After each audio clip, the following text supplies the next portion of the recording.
भगवान कृष्ण और माता रुक्मिणी के पुत्र प्रद्युम्न ने महाभारत में कुरुक्षेत्र युद्ध सहित कृष्ण की कई लड़ाइयों में महत्वपूर्ण भूमिका निभाई थी। वे यादव वंश के एक महत्वपूर्ण सदस्य थे और भगवान कृष्ण और उनके परिवार के लिए बहुत गर्व का स्रोत थे। आइए जानते हैं प्रद्युम्न के जन्म के पीछे की कहानी। प्रद्युम्न वास्तव में प्रेम के देवता और देवी रति के पति कामदेव के अवतार थे।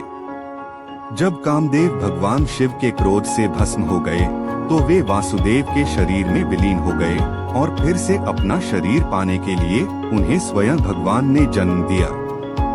वे रुक्मिणी के गर्भ में सीधे अपने शरीर से मुक्त हुए और कृष्ण के पुत्र के रूप में पैदा हुए, जो प्रद्युम्न नाम से विख्यात हुए।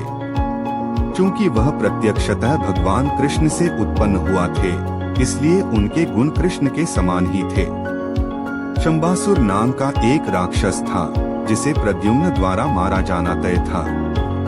शंबासुर राक्षस को अपने भाग्य का पता था। जैसे ही उसे पता चला कि प्रद्युम्न का जन्म हुआ है, उसने एक महिला का रूप धारण किया और जन्म के 10 दिन से भी कम समय में प्रसूति गृह से बच्चे का अपहरण कर लिया।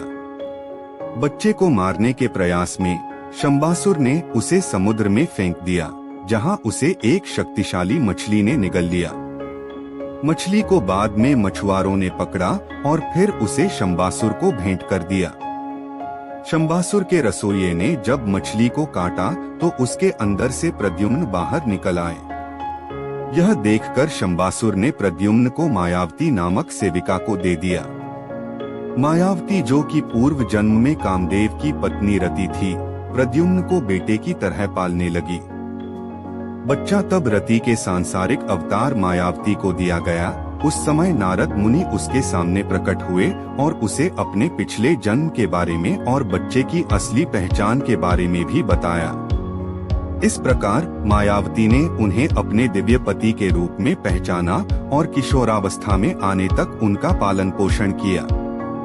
जब बच्चा बड़ा हुआ तो मायावती ने उसके प्रति अपनी कामुक भावनाओं को व्यक्त किया। उसने अपने जन्म की परिस्थितियों के बारे में बताया और उसे महामाया की रहस्यवादी कला प्रदान की। प्रद्युम्न ने इस कला का उपयोग असुर को युद्ध के लिए बुलाने के लिए किया, जहां उन्होंने देवताओं से संबंधित सैकड़ों हथियारों का उपयोग करके उसे हरा दिया। बाद में अपनी पत्नी के साथ प्रद्युम्न द्वारका के महल में उतरे, जहां भीड़ ने उनके सुंदर चेहरे और नीले काले घुंघराले बालों को देख उन्हें स्वयं कृष्ण समझ लिया, लेकिन रुक्मिणी ने अपने पुत्र को पहचान लिया।